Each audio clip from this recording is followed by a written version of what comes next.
Is your Cadillac Escalade key fob not working? The most likely culprit is a dead battery. This section will guide you through replacing it on 2015 to 2021 models. You'll need a CR20032 battery and a small flathead screwdriver or coin. First, locate the notch on the side of the fob. Gently pry it open, being careful not to damage the circuit board. Remove the old battery, noting the orientation, positive side up. Insert the new battery correctly and snap the case back together. Test the remote functions to ensure it works. High-quality aftermarket CR2032 batteries can last up to 10 years, ensuring reliable performance. If replacing the battery doesn't fix your key fob issues, there are several advanced troubleshooting steps you can try. First, try resyncing the fob. Stand near your vehicle and hold both the lock and unlock buttons simultaneously for 10 seconds. This often resolves synchronization issues with the vehicle's receiver.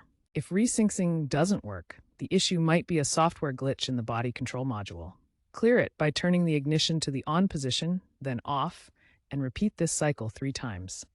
This resets the BCM and can fix intermittent remote failures. For deeper issues, take your vehicle to a Cadillac dealership.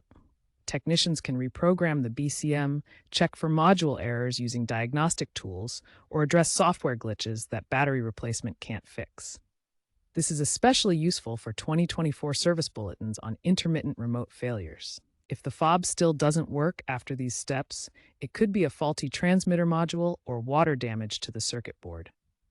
Look for corrosion or visible damage. Professional repair typically costs $100 to $300, and in severe cases, the entire fob may need replacement. To reduce dependence on physical key fobs, consider upgrading to Cadillac's smartphone integrated digital keys.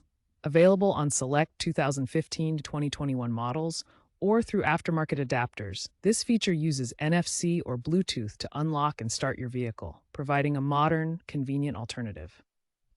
Remember, while these steps cover most issues, always consult your owner's manual or a certified technician to ensure safety and proper repairs.